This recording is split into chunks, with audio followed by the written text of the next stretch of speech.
Should the right come together to keep Keir Starmer out of number 10? GB News star Richard Tice responding to that in just a few minutes. But let's now speak to Professor Eric Kaufmann, who was formerly the head of politics at Birkbeck, University of London, when he was more or less cancelled by students over his more conservative-leaning views. After being ousted from a job he held for 20 years, the Prof is now launching a war on woke by founding a faculty of common sense at a rival institution. He hopes it will become a globally recognised centre for research into the culture wars, examining woke attitudes to controversial subjects such as trans rights and critical race theory. And the Prof joins me now. Professor, welcome to the show. Great to be here. Would you give us the circumstances by which or under which you left Birkbeck? Yes. So I should say, Birkbeck didn't oust me. I mean, this was a situation where a number of things came together. One was a certain amount of cancel culture. So I'd had a few Twitter mobbings, again, by a small number of radical students, some radical staff. I'd had a certain number of internal investigations prompted by complaints by radicals. So life at work was becoming uncomfortable? Yeah, absolutely, absolutely. So it was just an awkward situation, and there'd been a story that someone had left the university, a radical person in our university had left. That created a bit of a storm. People called in. It was a bit awkward. So it just made relationships awkward. The quality of workplace life kind of deteriorated a little bit. But that on its own wouldn't have been enough, really, to push me out. It wasn't intolerable. It's just that, it's just suboptimal. And then an opportunity, I was aware of the University of Buckingham wanting to be a free speech university. And I kind of kicked it around for a number of years. Birkbeck then went into sort of financial difficulties with a redundancy program. I thought, now, if I'm ever going to do this, it's now. And then eventually I kind of signed with Buckingham. And what I'm doing there is kind of an off-piste university to say, well, let's do some things that are difficult to do in a regular university. Let us have a 15-week course on wokeness online, which is now a public online course, which I'm launching in January. Let's set up a center for heterodox social science. So we're going to look at questions that are neglected or where you're only allowed one point of view, right? So if we consider something like a race or gender gap, it could be caused by structural discrimination, but equally that might not be the reason. And we have to be allowed to investigate the other reasons that, in fact, may be the majority of the explanation.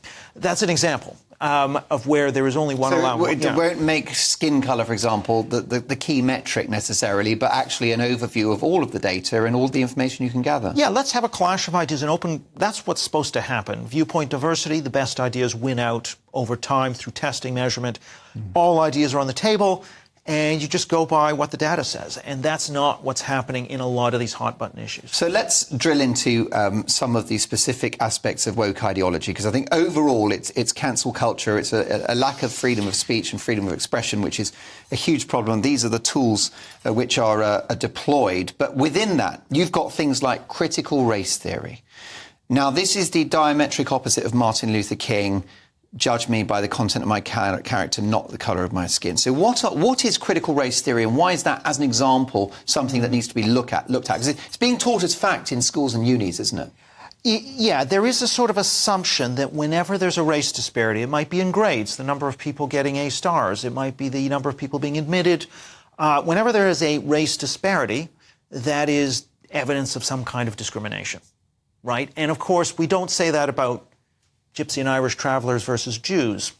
If there is an achievement gap there, we don't immediately jump to... Or poor white kids who have the worst outcomes in terms of going to university. Right. So it's about skin colour when it suits the narrative, and other times when it's not. Right. So we're not going to compare Nigerians and West Indians. So we'll only compare on certain categories, on certain dimensions that are politically salient. And the one that is politically salient, of course, is race, a black-white gap, for example. Now, the critical race theorists would always argue whenever there's a gap, that's evidence of some kind of matrix of structural discrimination. We can't quite touch it. We can't quite measure it. When you can't measure something and touch it, that's called an ideology. It's called unfalsifiable. It's not scientific. So one of the big arguments is that this is really not it's pseudoscience. And yet it's sort of insinuated itself as the kind of ideology. And you're a bad person if you don't adopt it. So if you question it, yeah. University of Buckingham is, and of course I'm sure there are elements of wisdom within it. let's test it out. Question. Let's measure Expose it. So, look, the University of Buckingham, and how many undergraduates are there at that university? Yeah, it's not a large university. It's only got about 3,000, just over 3,000 undergraduates. It's one of the few private universities in the UK. But it has, it scored top in the National Student Survey this year for freedom of expression. That's an indication that it is a freer place at the student level. And I think you're doing an important job for society, because we certainly don't want kids to go to uni and be brainwashed into ideas. And it sounds like your course is about opening their minds, not telling them what to think. Exactly. We're going to analyze this objectively, and there's going to be all views on the table, but we're not going to block off certain lines of inquiry. Does it worry you that young people have become so illiberal and so close-minded and actually so authoritarian in some cases with cancel culture? It really does, and this is shown in survey after survey. I mean, for example, roughly half of the under 25, 18 to 25s in this country say J.K. Rowling should be dropped by her publishers. Half say no, they're split, whereas amongst the over 50s, it's like only 3 or 4% say she should be dropped. That's just one indication. There are a number of other questions. So by a 2-to-1 margin, they think protecting people from hostile speech, protecting marginalized groups from hostile speech is more important than protecting free speech. Again, that's come out in a number of recent surveys. So we have a generation that sort of goes to safety first more than freedom of speech. And what's misunderstood is that there are many on the left who detest wokeism. And I've had ex-Labour MPs in the studio who are concerned about levels of migration into the country because of the impact on communities and all the rest of it, who have unwoke views but who are left-wing. So this wokeism is a very unique subset, isn't it? Yeah, there's two real factors. One is age. So old leftists are a lot more tolerant than young leftists, twice as tolerant. So older leftists are more pro-free speech. And then you have a sort of old economic Marxist left, which is generally, in some cases, very anti the identity left. But that's fading. And more, if you go towards younger people, they're mostly on board the cultural left.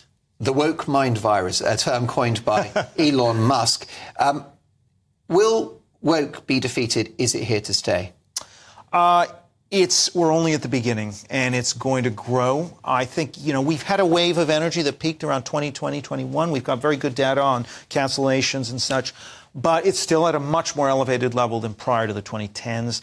And because the younger generations are more woke, as they become the median voter, we should expect this thing to be bigger and not smaller. So there's a lot to play for. If there are people watching or listening that would like to participate in this course, how would they go about doing that? So if you just go to my Twitter handle, which is at EPKAUFM, EP Kaufman, you go to the pinned tweet, you can check out the course. If you're interested, you can express interest. And we're starting in January, so hopefully some will want to join.